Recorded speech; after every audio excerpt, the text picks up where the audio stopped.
course.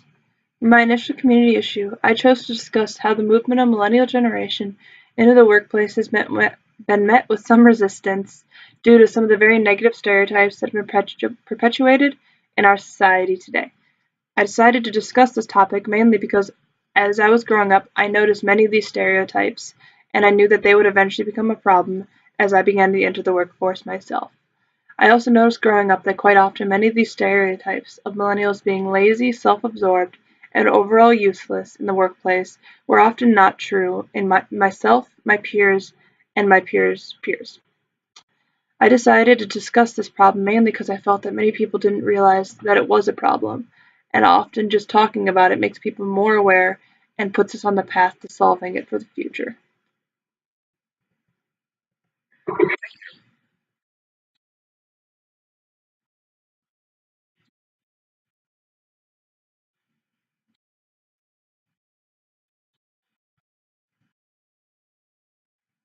Sure. So for our community issue, we decided to discuss as a group how the threats of global warming are very real and imminent in today's society. We decided to first discuss the most obvious aspect, which is the melting ice caps causing rising global temperatures, then move on to a more personal aspect of the problem, how infectious diseases are being spread due to the rise in global temperature. We wanted our call to action to be something simple that most college students could do in their daily lives without disrupting them. So we decided to make simple things that they already pretty much do, like recycling more often or using a little less hot water. This way we seem more relatable and personable to our audience, and we made our call to action seem less of a burden and more as something that they could just do in their daily lives instead of disrupting them altogether.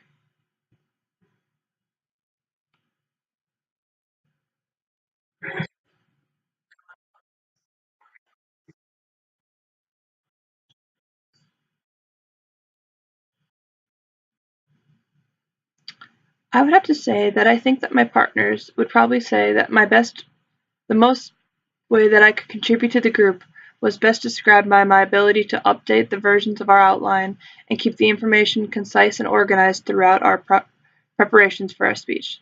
Throughout the process of creating the presentation, we met frequently and oftentimes changed many aspects of the outline.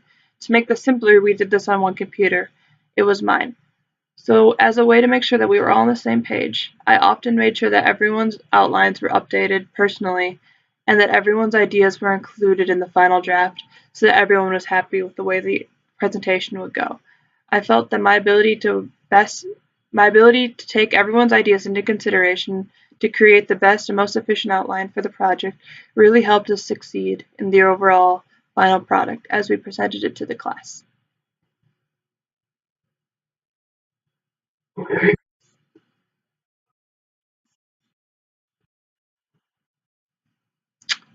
For me personally, I'd have to say that finding times to meet as a group was oftentimes the most difficult thing for us to do. Both me and my partner had very busy schedules during the entirety of the week that we had to work on it, as well as other homework and classes that we had to attend and complete. That made it difficult for us to make time to meet up together. Also, just having a place to meet was often difficult as we live on opposite ends of the campus and oftentimes didn't had difficulty finding a middle ground for us to meet at. Although many of these problems were simple, they oftentimes caused troubles in making us either meet very early or very late in the day in order to get our job done.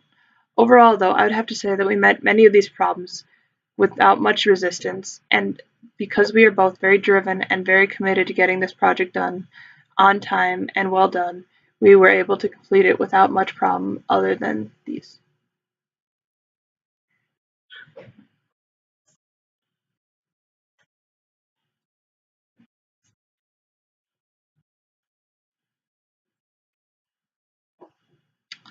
Although I feel like I learned many things this semester from my public speaking course, I would have to say that the most important thing that I learned was the fact that making an outline and practicing before your speech really does help you in the long run.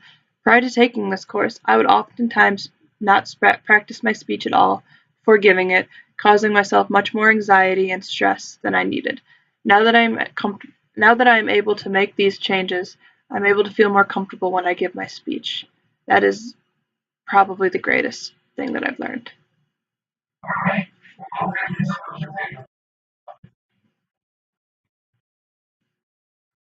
Thank you. Thanks.